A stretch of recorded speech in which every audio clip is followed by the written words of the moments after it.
Indeed, I am both delighted and humbled to be with esteemed faculty and staff from Johns Hopkins, as well as with friends and the newly minted doctors. To the new doctors, my utmost respect for you for earning what you deserve properly. You surpass accomplishments of most others.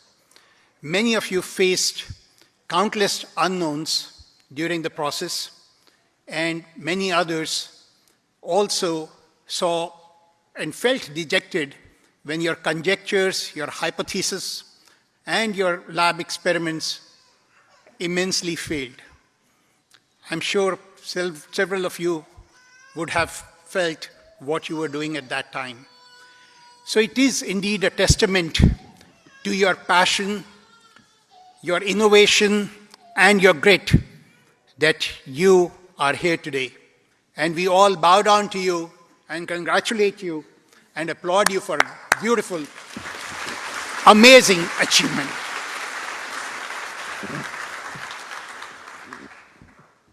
While preparing this talk, I was wondering and thinking as to what advice I would have given to my two children who did their doctorates a few years ago. And I came up with 5 recommendations, and I'd like to share them with you. The first, gratitude. An old saying, it takes a village to raise a child.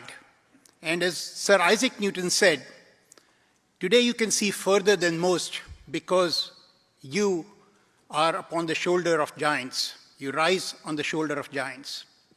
Indeed, it's not only your family and friends who contributed, but also many, many others, especially your teachers, your advisors, and your mentors.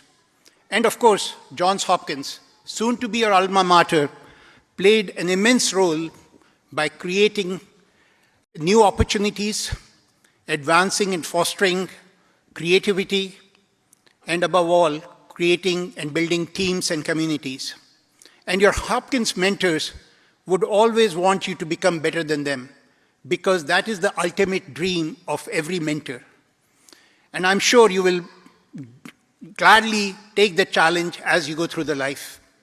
But another one is, as you go through your life, please be grateful for what others have done for you and the debt you carry. The second, value system. Our value system influences our decisions, our behavior, and our actions. And therefore, it's very important to define it early on and then probably redefine it or review it periodically. For example, my values include passion, integrity, humility, innovation, and grit. And among these, grit is probably the most important because it implies indomitable spirit, undefeatable spirit. And this reminds me often of an anecdote from 1890s. Thomas Alva Edison was working on creating a new nickel iron battery. He had been on it for a few years when one of his close friends, Walter Mallory, visited him in his lab. And after a few minutes, he remarked, "Isn't it a shame that for all the tremendous effort you have done, you have gotten no results?" To this, Edison quipped, "Results? Why, man, I've gotten lots of results. There are several thousand things that won't work, and I know it now." This was, of course, quintessential Edison with his unbelievable grit. This is probably something which will carry you forward for a long, long time. The third, create friends for your lifetimes and don't be lonely. Today, loneliness is an epidemic not only in the United States, but in many, many other countries. According to the United States Surgeon General, loneliness is as bad as smoking almost 15 cigarettes a day. And you know, this is a problem that we have caused for ourselves. As a society, we didn't used to be lonely when we were hunting, when we were farming, and others. But today we are, because most of us are glued to our smartphones or addicted to our social media, thereby avoiding talking to each other as humans, probably because we feel awkward. And as Dean said, I'm deeply into AI. After joining IBM Research, I got very deeply into AI. But today I'm not worried about artificial intelligence taking massive number of jobs away. I'm more worried about AI making us lonelier. For example, Replica is an AI chatbot that already has more than 30 million users. And of its paying subscriber base, 60% said that they have a romantic relationship with Replica because it creates much more intimate and emotional bonds. Now, this is not only with Replica, but happening more and more with ChatGPT. In fact, the maker of ChatGPT, OpenAI, as you know, recently conducted an internal research and found that GPT usage is linked to loneliness. So when loneliness is rising, I think the best is to nurture friends and family for the rest of your life. I'm sure most of you have many, many friends from the past. For example, your schoolmates, your dorm mates, your college mates, your lab mates, your soulmates, and many other mates. Please nurture those friendships. Please nurture those relationships, because that would make you less lonelier. The fourth is that we are amidst the fourth industrial revolution, but it is strikingly different. It's very unlike the first three. Despite all the hype about AI, and I come from the area called Silicon Valley, where hype has no limits, not even this galaxy, it goes beyond it. Besides that hype, AI systems are today very rudimentary. So during the next 5 or 6 years, hardly few jobs will be displaced, definitely not a massive number of jobs. But by 2050, we expect around 400 million jobs to be displaced globally, 400 million. Just to put it in context, the working population in the United States today is 160 million. So it's 2.5 times the entire working population of the United States would be displaced globally. But that's not the entire story. By 2050, 55 countries would either have declining populations or aging populations. China, Japan, and Italy already do. And the problem is we may not have enough able-bodied people to do all the work. Hence, by 2050, we may be thanking AI systems and robots to be doing the work for us.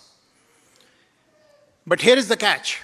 For the AI systems to do all this work, they have to be autonomous, and they have to produce the output at human level of accuracy, which very, very few AI systems do. In fact, most of them hallucinate more than many of us would ever think of. So this is a very, very hard problem.